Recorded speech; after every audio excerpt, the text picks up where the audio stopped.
շատ կարտաճան։ Ինչ մասումներ ակնկալիքներ ունեք այսօրվա ընտրությունից։ Նա ողջունում եմ բոլորին, շնորհակալ եմ, որ եկել եք, շատ ուրախ եմ։ Առօրյայից հենց ստացել ենք թվերը, որ մասնակցությունը բարձր է, ես երջանիկ եմ այսօր, որովհետև քաղաքական ակտիվությունը մեր ժողովրդի շատ կարևոր է եւ յուրաքանչյուր պետության համար, մասնավորապես Հայաստանի համար, որովհետև մենք տեսնում ենք վերջին ընտրությունները մեծ խոշոր ընտրությունները դա Երևանի ավականու ընտրություններն էր, որտեղ ապաթիայի պատճառով 28% էր մասնակցությունը եւ շատ հիասթափեցնող էր։ Եվ այսօր մենք տեսնում ենք ժողովուրդը արթնացել է, զգում է, որ ինքն է որոշում, թե ուր պետք է գնա Հայաստանը, ինչպիսի Հայաստան պետք է լինի, եւ սա ինձ համար իսկապես շատ երջանիկ փաստ է։ Պարոն Մարությյան, ինչ-որ ընտրախախտումների վերաբերյալ արձագանքեր ստացել եք եւ նաեւ ասացիք բարձր մասնակցությունը, սա ենթադրում է, որ ավելի շատ ընդդիմությունը հնարավորություն կունենա ձայներ ստանալ, թե բարձր մասնակցությունը այնուամենայնիվ իշխանությանն էլ է ձեռնտու։ Բարձր մասնակցությունը այսպես թե այնպես լավ է, որովհետեւ ավելի շատ մարդիկ են մտածում պետության մասին եւ մտածում են ինչպեսին պետք է լինի վաղը Հայաստանը։ Սա այսպես թե այնպես կարեւոր է։ Ես կարծում եմ հաշվի առնելով փորձը երկար տարիների, որ դա ընդդիմության հենց ձայներն են, որովհետեւ իշխանությունը իր լծակները աշխատացնելով, վարչական ռեսուրսը աշխատացնելով այնպես անում, որ իր ձայները այսպես թե այնպես հասնում են տեղ։ Եվ դա մենք նույնպես տեսել ենք ավականու ընտրությունների ժամանակ։ Այսինքն այս տոկոսը դա ընդդիմության տոկոսն է, որ գալիս է ավել, բայց նորից եմ ասում, իսկապես ինձ համար դա կարևոր չի, ինձ համար կարևոր է, որ մարդիկ արթնացել են, մարդիկ հավատում են եւ զգում են, որ իրենցից է կախված Հայաստանի ապագան։ Ձեր քաղաքական ուժից ձերբակալվածներ կան թե ոչ։ Մեր քաղաքական ուժից ձերբակալվածներ չկան, մենք ընդհանուր հետևում ենք բոլոր process-ներին, նաեւ հարցրեցիք խախտումների մասին, օրը երբ որ կավարտվի մենք կամփոփենք, նաեւ մենք մեր հայտարարությունը կանենք, բայց ուզում եմ դիմել մեր հայրենակիցներին, մեր քաղաքացիներին, խնդրում եմ անպայման բոլորդ գնացեք ընտրության, կատարեք ձեր ընտրությունը, զերծ մնացեք տարբեր տիպի խարդախություններից, տարբեր տիպի ապօրինի գործողություններից, օրենքով նախատեսված կատարեք ձեր ընտրությունը։ Իրական ինչպեսի զարգացում են, սպասում են ընդդիմությունը խոսում է պլան B-ի մասին։ Ունեք ինչ-որ ծրագիր հետընտրական, եթե ընտրությունները անցնում են նորմալ հարթ, հետընտրական բոլոր գործողությունները որոշում է ժողովուրդը։ Ժողովուրդը ոնց որոշում է, այդպես շարժվում է պետությունը, այդպես շարժվում է եւ ընդդիմությունը, եւ իշխանությունը, եւ բոլոր քաղաքական ուժերը։ Այսօր նորմալ իշխանությունը վերընտրվել է։ Ընդունել եք արդյունքները։ Ժորժ,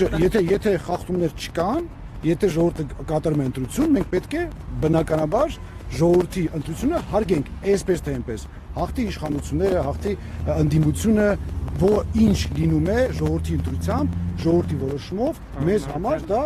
բնականաբար օրենք է։ Դուք Երևանում բավականին բարձր ցուցանիշ ապահովեցիք, այսինքն լավ արդյունք գրանցեցիք եւ բավականին կազմ ունեցաք։ Ինչ եք կարծում, այդ ամեն ինչը կպրոյեկտվի այս համապետական ընտրություններում եւ դուք կունենաք մոտավորապես նույն ցուցանիշներն ու պատկերը ինչ-որ այնտեղ, այսինքն ես գուշակությունների գիրկը չեմ կարող ընկնել, չեմ ուզում ընտրել, բայց կարևորում եմ մեր ուժի մասնակցությունը եւ կարևորում եմ մեր ուժի ներկայությունը պարլամենտում հենց նրա համար,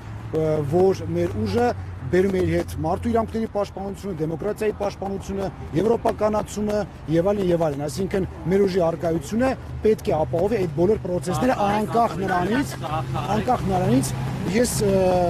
որ ասեմ վստահ եմ, հիմա կասեք բանի, բայց ես վստահություն ունեմ։ Ես ներքին համոզմունք ունեմ, որ այդպես է լինելու։ Անպայման իհարկե։ Պարոն Մարությյան, տեսեք, դուք հայտարարել եք, որ բացառում եք համագործակցությունը ՀՊ-ի հետ, բացառում եք համագործակցությունը նախկինների հետ։ Պատկերացրեք այսպիսի մի սցենար, որ խորհրդարանում օրինակ ձեր ուժի մանդատներից է կախված, թե ով է լինելու Հայաստանի հաջորդ վարչապետը։ Ընդդիմության միասնական թեկնածուն, թե Նիկոլ Փաշինյանը, ձեր որոշումը։ Բազմիցս խոսել ենք սրա մասին, բազմիցս հայտարարել ենք, այո, մեզ համար կարմիր գծեր են համագործակցությունը ԿՊ-ի հետ, մասնավորապես Նիկոլ Փաշինյանի որպես վարչապետ եւ Հայաստան դաշինքի հետ, մասնավորապես Ռոբերտ Քոչարյանի որպես վարչապետի թեկնածու եւ որպես վարչապետ։ Մնացած ուժերի հետ, բոլոր ուժերի հետ կարող է լինել համագործակցություն միայն եւ միայն այն պայմանով, որ պահպանում են մեր բոլոր ծրագրերը եւ պահպանում են մեր բոլոր պրինցիպները։ Սա շատ կարեւոր է։ Ոչ մեկի հետ չեմ բացում, սա պարլամենտարիզմի հենց շնչի մեջ է, սա պարլամենտարիզմն է, այսինքն համագործակցություններ, կոալիցիաներ եւ այլն, բայց պարլամենտարիզմ նաեւ նշանակում է ծրագրերի իրականացում։ Եթե դու պետք է կոալիցիա կազմես մի ուժի հետ, բայց դրա պատճառով քո սկզբունքներից դուրս գաս եւ պետք է դուրս գաս քո ծրագրերից, ապա իմաստ չկա կազմել այդ կոալիցիան, կազմել այդ համագործակցությունը։ Ուստի առաջնահերթային մեզ համար մեր սկզբունքներն են։ Եթե այն քաղաքական ուժերը, որոնք պատրաստվում են մեր հետ համագործակցեն, ընդունում են մեր այդ կարևորագույն կետերը, մենք պատրաստ ենք իրենց հետ համագործակցել։ Եթե չեն ընդունում, բնականաբար այդ համագործակցությունը չի լինելու։ Երևանի սցենարով առաջնորդվել, բայց օրինակ ընդդիմությունը հիմա բոլորը ասում են մենք կհամախմբենք նրա շուրջ, ով որ ամենաշատ ձայներ ստանա։ Դուք այդ ճանապարհով կլինեք, ենթադրենք Ռոբերտ Քոչարյանի ուժը այդ ուժը լինի։ Ես արդեն ասացի, որ մեզ համար անընդունելի է Ռոբերտ Քոչարյանի որպես վարչապետի տեխնացու, որպես վարչապետ, այսինքն պատասխանը այդտեղ արդեն կար։ Նորից եմ կրկնում, մեզ համար նախ տարբերվում է ավականու ընտրությունը եւ ավականու կազմը եւ այնտեղ նաեւ օրենքով այնտեղ կոալիցիաներ չկան եւ այլն եւ այստեղ օրենքով լրիվ տարբերվում է ազգային ժողովի կազմավորումը ընդհանուր առմամբ եւ նորից եմ ասում պարլամենտարիզմը իր մեջ ունի հենց այդ համագործակցությունը, բայց միևնույն ժամանակ շատ կարեւոր է, սա եւս մեկ անգամ պետք է ասեմ, որ քո ծրագրերը պետք է իրականան, չէ՞ որ մեզ ձայները մարդիկ տալիս են մեր ծրագրերի համար, ոչ թե սիրուն աչքերի համար։ Հարմարության բանավեճից ձեր հեռանալ իշխանությունը որակեց փախուստ։ Դե իշխանությունը որակում է փախուստ արցախցիներին, որոնց Ադրբեջանը բռնի կերպով տարհանել է իրենց տարածքներից։ Իրենք ամեն ինչը իրենց սպիտակներով են բերում, իրենց պատկերացումներով, այնինչ նախ ես հրավիրել եմ պարոն Փաշինյանին բանավեճի տետատետ իրենք չեն եկել, ժողովուրդը որոշել ով է ումից փախել, բայց դա էլ մի կողմ, հենց այս խոսույթը, հենց այս սպիտակավորումները այն է, ինչի դեմ մենք պայքարելու ենք պարլամենտում։ Այսինքն քաղաքական խոսք ենք բերելու, նորմալ օրենքների ընդունում ենք բերելու, բանավեճ ենք բերելու, հասկանում եք, ոչ թե պիտակավորումներ, գորգրոցներ եւ ինչ որ անհասկանալի փողոցային խոսույթ։ Հեռանալուց հետո բանավեճը դիտեցիք, ձեր գնալը արդարացված էր այսպես։ Անկեղծ եմ ասում, չեմ դիտել, որովհետև դա, ինչպես եւ ասեցի, նախ վերացում ամենայն հարգանքով բոլոր ներկաներին այնտեղ, բայց այդ բանավեճերը ոչ միայն վերջին, այլ առաջինը, երկրորդը եւ երրորդը վերածում են ԿՊ քարոզարշավի բալագանի էլեմենտներով։ Անկամ լսելը տհաճ եւ դժվար եւ գլխացավ է առաջացնում եւ գլխացավի դեղը կարծում եմ դեպքում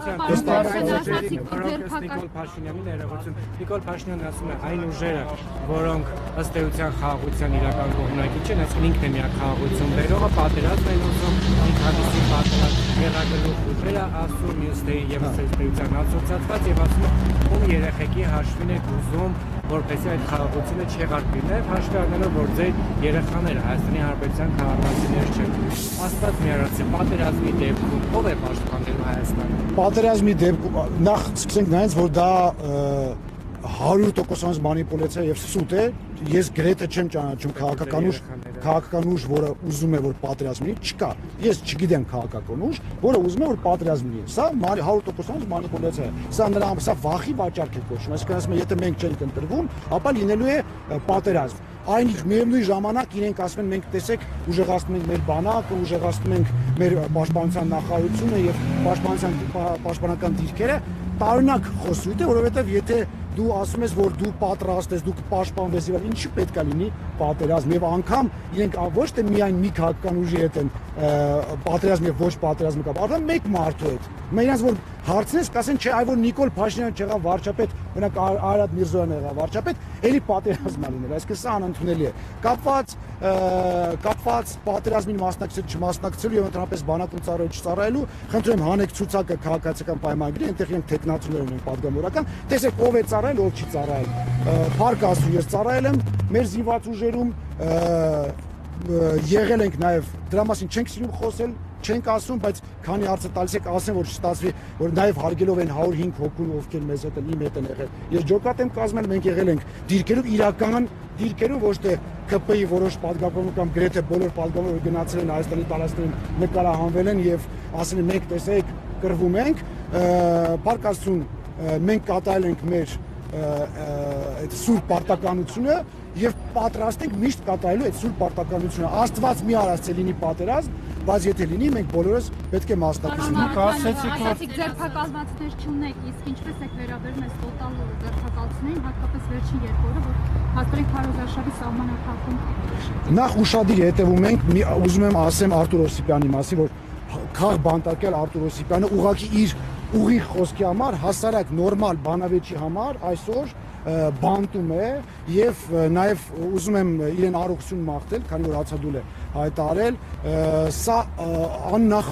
աննախադեպ իրողություն է, անգամ իր իշխանությունների ժամանակ, այսպես, չգիտեմ, անհիմն, չհիմնավորված կալանք, ես չեմ հիշում կամ եթե եղել են, ապա կներեք, ապա մենք ինչ ենք, բա մեր էվոլյուցիան, չեմ ասում ռևոլյուցիա, որտեղ ռևոլյուցիա չի եղել, բա մեր էվոլյուցիան ինչու՞մ պետք է կայանա, որ մենք քիչ այդ բոլոր այդ հին բարգերից ազատվենք եւ նոր պետություն ստեղծենք։ Իրենք գնում քվեարկում են պարլամենտում, որ մենք գնում ենք դեպի Եվրոմիություն, բայց իրենց գործելավարությունը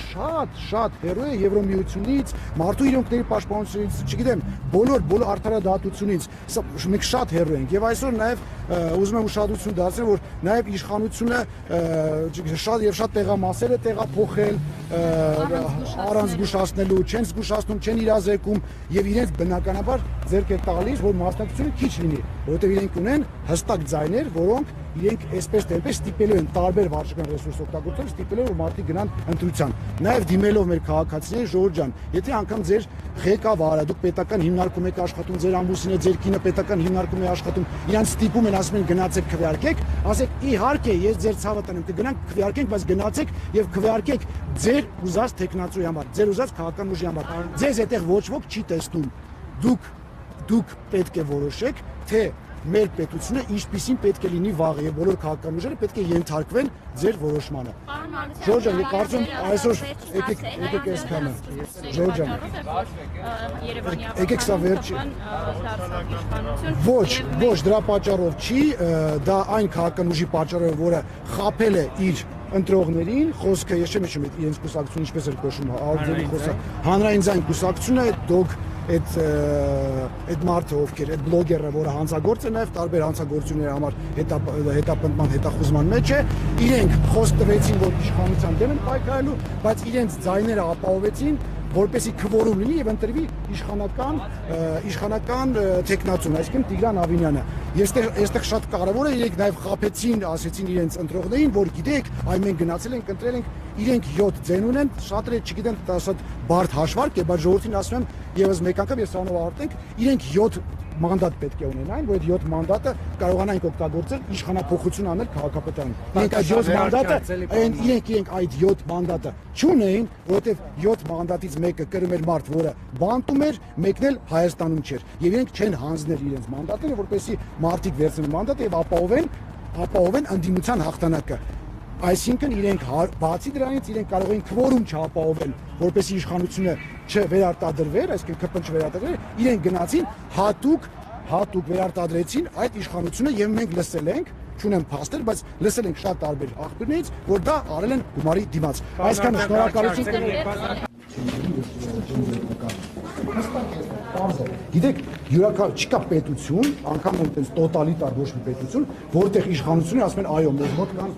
քաղբանտարկելներ։ Ես այդպիսի բան մարդկության պետությունների պատմության մեջ չեմ տեսել, պատկերացնեք, որ պետությունն ասի, այո, մեզ մոտ կան քաղբանտարկելներ։ Բոլորը ասում են, այս մի գործողության համար է, այս մի իրարացի համար է, այնտեղ մեկին ծեծել, հա մեկին ես արել, բայց դա բնականաբար սուտ է։ Բնականաբար այդ բոլոր մարդիկ, ովքեր քաղբանտարկել են իրականում, այո, քաղբանտարկել են, բայց իրենց համար օգտագործում են այլ հոդվածներ։ Այսինքն հոդված չկա մեր Ես չգիտեմ ինչ կանի Պարեզ Հաշիմյանը, ես իր գլխի մեջ ու ուղեղի մեջ չեմ կարող տեղավորվել, բայց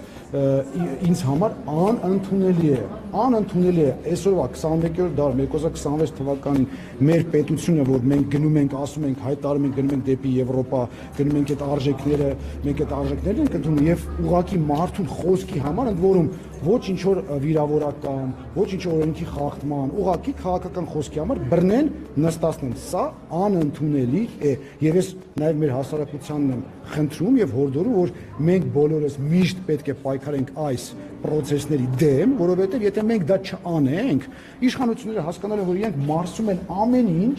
եւ այս ռեժիմը ավելի է խստացվելու եւ վերջում գալու են քիչ-քիչ, այսպես բան ավտորիտարիզմի, վերջում էլ տոտալիտարիզմի։ Դուք ասում եք, որ կհարգեք ժողովրդի ընդրությունը, որպես քաղաքական ես ձեր կողմից եմ կողմից, հերիքա երեխեք։ որպես ընդդիմություններին մասնակցած քաղաքական ուժի ներկայացուցիչ, խնդրում եմ ասեք, հավասար պայմաններ կար քարոզարշավի ժամանակ եւ մասնավորապես գնահատեք լռության օրը, 3 լռության օր էր